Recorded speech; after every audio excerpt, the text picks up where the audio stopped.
সুন্দরবনে বুক চিরে নৌকায় ভেসে চলা, চারপাশে শুধু সবুজ আর নদীর নীরবতা। বাবা মাথায় গামছা বেঁধে একদম মোয়াল সেজেছে, দেখে মনে হচ্ছিল গল্পের কোনো মানুষ।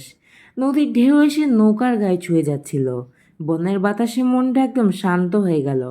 দূরের পাখির ডাক, কাছে নদীর শব্দ, প্রকৃতির মাঝে কাটানো অন্যরকম এক সময়। বাবার হাসি মুখটা মুহূর্তটাকেও আরও সুন্দর করছিল। মোয়াল হওয়ার সেই ছোট্ট চেষ্টাটাও বেশ মজার হচ্ছিল। সুন্দরবনের এই স্মৃতি অনেক দিন মনে থাকবে।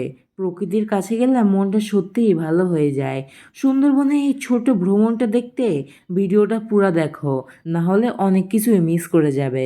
তো গাইজ, আমি আসিন চলে আসলাম সুন্দরবনে একটু ঘোরার জন্য। পড়াশোনার ফাঁকে ফাঁকে বা কাজের ফাঁকে ফাঁকে মনটাকে পরিষ্কার করার জন্য একটু ঘোরাঘুরি করা উচিত। আমরাও তার ব্যতিক্রম নয়, অনেকদিন ঘুরতে যাইনি। সে কারণে এবার প্ল্যান হলো যে সুন্দরবনে যাব। সুন্দরবনে একটা রিসোর্টে থাকলাম, কালকেই এসেছি। কালকে সকালবেলা এসেছি, আজকে সকালবেলা চলে যাব। আমাদের মোট 3 দিনের ভ্রমণ।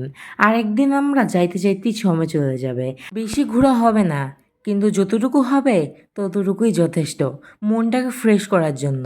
সে কারণে বাবা, ভাই, আমি, মা, বোন সবাই মিলে সুন্দরবনে চলে আসলাম। আমার ভাই আর আমি সামনে বসলাম, আমাদের পিছনে মাঝি ভাই আর আব্বু একটু মোয়াল হওয়ার চেষ্টা করছে। বাবা মাথায় গামছা বেঁধেছেন, দেখে মনে হচ্ছে এখনই সুন্দরবনে মাটিতে নামবে। হয়তো নামতেও পারে যদি নৌকাটা একটু সাইডে যায় থামে। আব্বু বলছে নৌকাটা একটু সাইডে নেন, আমি এখানে নামি। আর আমরা সবাই বলছি না, নামার কোনো দরকার নেই, এটা জঙ্গল, এটা বাসা না। তো আব্বু বলতেছে না, আমি তো নেমেই ছাড়বো। আমরা বলতেছি না, নামার দরকার নাই। আব্বু বলতেছে নামবে, কিন্তু আমরা বলতেছি না, এই ভয়ানক জঙ্গলে নামার কোনো দরকার নেই, জীবনের কোনো রিস্ক নেওয়ার দরকার নেই। আব্বু বলতেছে না, আমি তো নেমেই ছাড়বো। আব্বু ছাড়বার পাত্র নয়, আমরাও ছাড়ার পাত্র নয়। তো এরকম করে কথা বলতে বলতে আমরা একটু সামনে এগিয়ে যাচ্ছি। যে আঙ্কেল বলল যে একটু সামনে যাব, ওইখানে একটা জায়গা আছে যেটা জঙ্গলের মধ্যেই পড়ে, কিন্তু ওই জায়গায় পশু পাখি কেউ থাকে না। ওই জায়গাটাতে গাছ কাটছিল, ওই কারণে সবাই ভয়ে ওই জায়গাটা ছেড়ে চলে গেছে। ওই জায়গাটায় নামতে পারে। এখন তো আমাদের কথা মিলল, আব্বুর কথা মিলল। আব্বুর নামতে হইলেই হচ্ছে, আর আমরা নামতে দিব না, যেহেতু জঙ্গলটা ভয়ঙ্কর। সে কারণে আব্বুরও না, আমাদেরও না। আব্বু ফাঁকা জায়গায় যায় নামবে। তার সাথে যদি আমরা একটু সুযোগ পাই, যদি দেখি যে কোনো কিছু নেই, পশু পাখি কোনো কিছু নেই, তাহলে আমরা একটু নামবো। সুন্দরবনে এসেছি কী কারণে? একটু ঘোরার জন্য, মনটাকে ফ্রেশ করার জন্য। আর যদি প্রকৃতির কাছে হারিয়ে যাই, তাহলে তো কোনো কথাই নেই। আমরা প্রকৃতির আরও গভীরে যাব, তাই একটা জঙ্গলে চলে আসলাম। এখানে এসে একটু নামলাম। এই দেখেন, যা বলছিলাম, আব্বু ছাড়বার পাত্র নয়, আব্বুর সাথে আমাদেরকেও নামতে হলো। ওই যে বলছিলাম এই জায়গায় গাছ কাটছিল, জঙ্গলের মধ্যেই পড়ে, সেই কারণে এই দেখেন এখানে কোনো পশু পাখি রয় না। আর আঙ্কেল বললো যে এখানে বেশিক্ষণ থাকা যাবে না, কারণ আমরা একটু পরেই চলে যাব।